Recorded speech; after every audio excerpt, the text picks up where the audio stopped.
Today is the 24th Sunday of the year.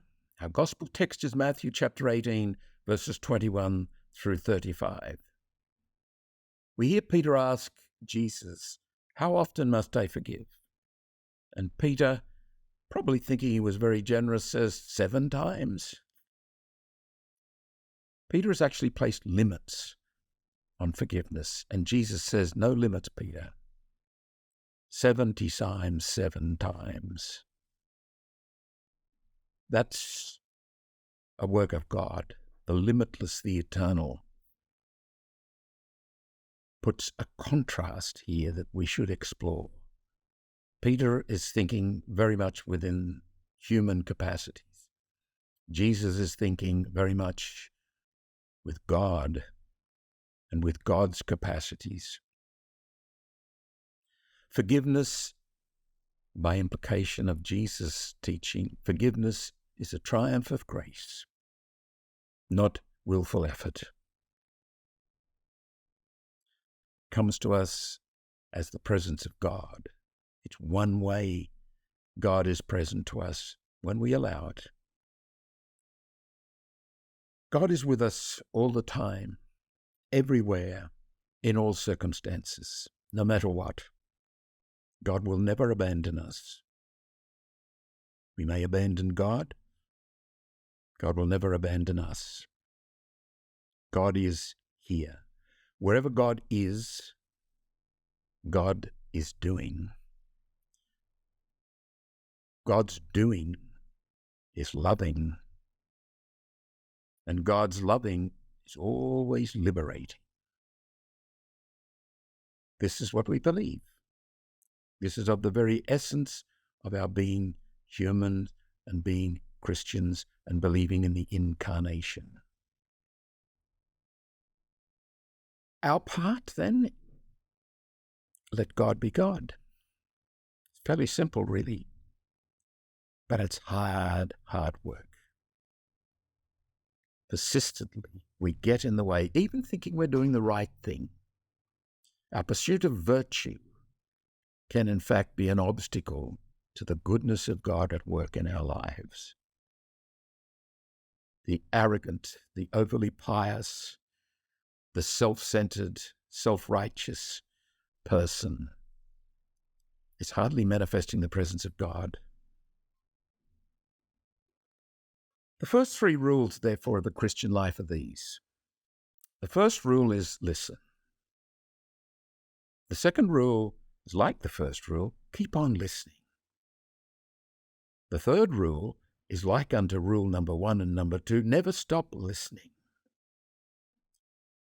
We will never hear completely what we need to hear of God's infinite love, God's infinity, God's eternity that is present at all times in God's presence, including forgiveness, which comes to us as gift.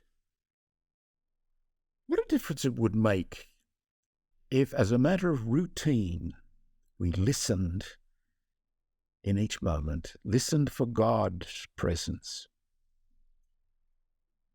God is present to us. Are we present to God? That's a very fundamental question for us all in the spiritual life. And being present means listening, paying attention. It doesn't mean not paying attention to what you're doing, but it is possible to be there, fully there, in the moment, so that we start to get hints and suggestions of the eternal, the infinite, the reality of God's presence. This is a good way, I think, to understand what Aristotle would have called the good life. The life that is moral, has a moral integrity about it. What Jesus presents is not the Greek way. It is rather the way of grace. We could say that what sometimes called the virtues, compassion, kindness, patience, forgiveness, are simply other names for God, where we've allowed God to be God in us. as the moment demands. The Christian life is not about what we achieve. It's about what we let God achieve through us and in us.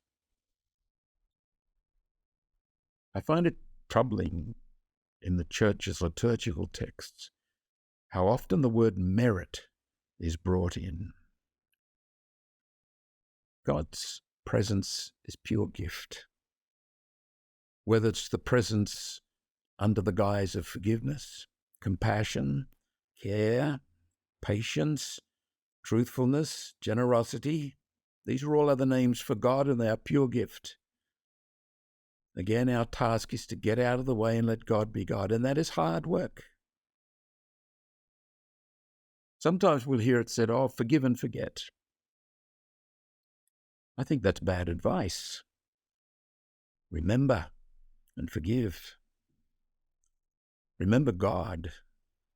Remember God's love in this moment and every moment. Get used to it.